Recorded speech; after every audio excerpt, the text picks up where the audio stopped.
Friends, ఈరోజు మనం మినపగారెలు ఎలా చేసుకోవాలో చూద్దామండి. ఇది 1 కప్పు మినపప్పు, పొట్టు మినపప్పు, 1 కప్పు మామూలు మినపప్పు వేసాను. ఇది ఒక 4 అవర్స్ 5 అవర్స్ నానబెట్టుకోవాలి. ఇందులో మనము ఒక అల్లం ముక్క చిన్నది, కొన్ని మిరియాలు, కొద్ది సాల్ట్ వేసి మనం ఇప్పుడు దీన్ని మిక్సీ పట్టేసుకోవాలి. వాటర్ ఎక్కువ వేయకూడదు, వాటర్ తక్కువ వేసుకుంటూనే మనం గట్టిగా ఆడించుకోవాలి. ఓకే అండి, ఈ పొట్టు మినపప్పుని ఇదంతా నేను ఒకసారి క్లీన్ చేసేసి పొట్టు వీలైనంత వరకు తీసేసుకొని లైట్గా ఉన్నా పర్లేదు ఒక మిక్సీ జార్లోకి తీసేసుకోవాలి. చిన్న అల్లం ముక్క, కొద్దిగా మిరియాలు లైట్గా వేసుకున్నాను, ఎందుకంటే కారం ఎక్కువ ఉంటే తినలేము కదా. సో ఘాట్ ఎక్కువ వస్తుంది, రెండు ఎక్కువ వేసుకోకూడదు. అది కొద్దిగా ఇది కొద్దిగా లైట్గానే వేసుకోవాలి. ఇప్పుడు ఇందులో రుచికి సరిపడా సాల్ట్ వేసుకున్నాం. ఇందులో అయితే ఇప్పుడైతే వాటర్ వేయలేదు, మనం వాటర్ వేయకుండా ముందు మెత్తగా పేస్ట్ చేసుకున్నాము. చూడండి, నేనైతే ఇంకా వాటర్ వేయలేదు. ఎక్కువసేపు నానబెట్టుకుంటే ఇంకా వాటర్ కూడా అవసరం ఉండదు. ఇది మళ్ళీ ఇంకొంచెం మెత్తగా ఆడించుకున్నాం. చూడండి, మెత్తగా ఉంది. నేను వాటర్ అయితే ఏం వేయలేదండి. దీన్ని మన కిందికి పైకి తిప్పుకుంటూ మనము ఇలా మిక్స్ చేసుకోవాల్సి ఉంటుంది. మిక్సీలో పైది కిందిది పైకి మధ్య మధ్యలో స్పూన్తో తిప్పుకుంటూ ఆడించుకోవాలి. ఇప్పుడు మనం గిన్నెలోకి తీసేసుకుందాం దీన్ని. ఓకే, గిన్నెలో వేసుకొని దీన్ని బాగా ఇలా బీట్ చేయాల్సి వస్తుంది. ఎందుకంటే పిండి అనేది బాగా పొంగుతుంది, అప్పుడు వడలు అనేది చాలా బాగా క్రిస్పీగా వస్తాయి. ఇలా బీట్ చేసుకోవాలి ఒక 5-10 మినిట్స్. చూడండి, పిండి ఈ విధంగా బీట్ చేసుకున్న తర్వాత మనం కాస్త బియ్యం పిండి యాడ్ చేసుకున్నాము. ఈ బియ్యం పిండి వేసుకోవడం వల్ల ఏమవుతుందంటే వడలు అనేవి చాలా క్రిస్పీగా ఉంటాయి. మన హోటల్స్లో తిన్నప్పుడు పైన గట్టిగా ఉంటుంది కదా, సో ఆ విధంగా వస్తుంది. ఇప్పుడు మళ్ళీ మనము పిండి అంతా మిక్స్ అయ్యే విధంగా బీట్ చేసుకోవాలి. ఓకే అండి, బియ్యం పిండి అంతా కలిసిపోయింది. ఇప్పుడు సన్నగా తరిగిన ఉల్లిపాయ ముక్కలు, కరివేపాకు వేసి కలుపుకోవాలి. అంతలోపు నేను ప్యాన్లో ఆయిల్ వేసి వేడి చేస్తున్నాను. ఓకే, చూడండి, పిండి ఇలా అయిన తర్వాత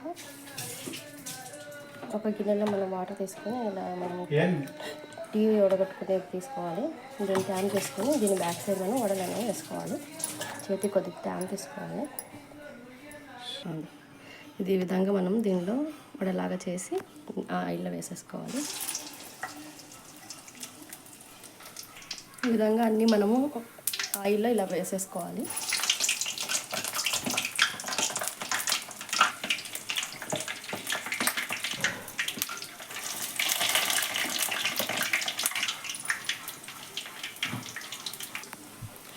వీటిని ఒక సైడ్ కాలిన తర్వాత ఇంకొక సైడ్కి తిప్పుకోవాలి.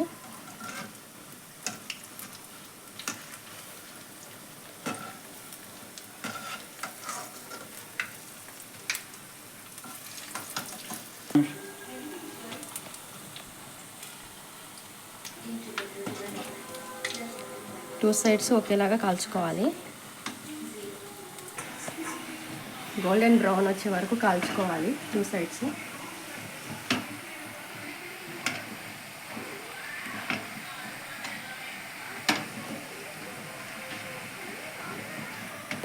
ఈ విధంగా మనము పిండి అయిపోయే వరకు ఈ విధంగా అన్నీ కాల్చుకుంటూ టూ సైడ్స్ విధంగా తిప్పుకుంటూ కాల్చుకుంటూ ఉండాలి.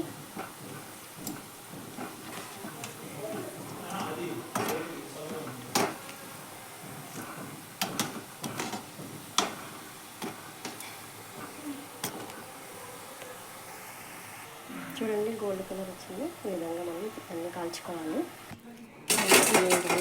సౌండ్ వస్తుంటుంది, గట్టిగా క్రిస్పీగా ఉంటుంది. హాయ్ అండి, అంతే అండి, చాలా సింపుల్గా ఈజీగా చేసుకుని మినపగారెలు రెడీ అయిపోయాయి. చూడండి, సౌండ్ వస్తుంది, క్రిస్పీగా ఉంది. చూడండి, నా వీడియో కనుక మీకు నచ్చినట్లయితే మీరు కూడా ట్రై చేసి ఎలా వచ్చిందో నాకు కామెంట్ చేయండి. Thank you for watching my video. Bye bye.